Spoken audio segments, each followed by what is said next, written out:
మనకు సంస్కృత భాషలో భారతం రచించాడు వేదవ్యాసుడు. అంటే తాను ఆ సమయంలో ఉండి చూసినదే ఉన్నదన్నట్టు రాశాడు. ఇతి హా ఆస, ఇలా కదా ఆ రోజు జరిగింది అని చెప్పేది కాబట్టి దాని పేరు ఇతిహాసమైంది. మనకు భారతీయులకు రెండు ఇతిహాసాలు, ఒకటి రామాయణము, రెండు భారతము. భారతంలో ఆనాటి ఆ వ్యవస్థలో ఉన్న ఆచారాలు పద్ధతులు ఎన్నో చెప్పాడు. కొన్ని మార్పు వచ్చినాయి. ఎంతో కాదు, మనలో కూడా నా చిన్నతనంలో అందరూ విస్తరి పుట్టుకుని భోజనం చేసేవాళ్ళం బాదమాకులు. ఇప్పుడు లేదది, కంచాలు వచ్చేసినాయి. ఇదిగో ఇలా బుట్టలల్లి ఈ బుట్టలతో బొట్టు పెట్టెలు అల్లుకొని తిరుమణి శ్రీచూర్ణం పెట్టుకునేవాళ్ళం.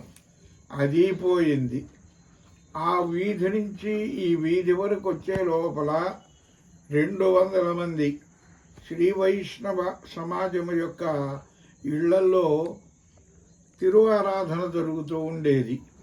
అన్ని మార్పులు వచ్చేసినాయి. కానీ మారనిది ఒకటి ఉన్నది, అదే ధర్మము, అదే సత్యము.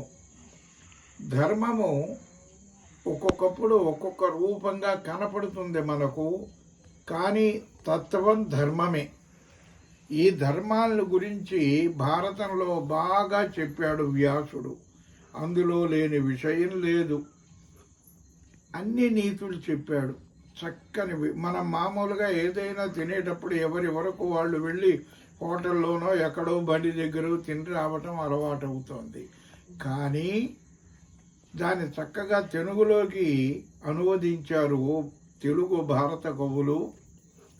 విను మధురాకారంబులు గొనుటయు పెక్కండ్రు నిద్ర కూరిన ఎడమేల్కని యునికియు కార్యాలోచనము తెరువు నడచుటయును చనదొక్కనికిన్. ఇది ఎప్పటికీ ఈ ధర్మమే.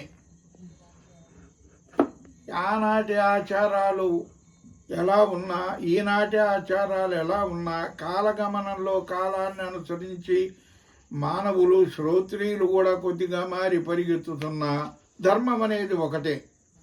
ఎంత చక్కని మాట చెప్పాడో చూడండి. తీయని పదార్థాలు తినటం కానీ, అందరూ నిద్రపోయేటప్పుడు ఒక్కడుగా మేలుకొని ఉండటం కానీ చెయ్యకూడదు.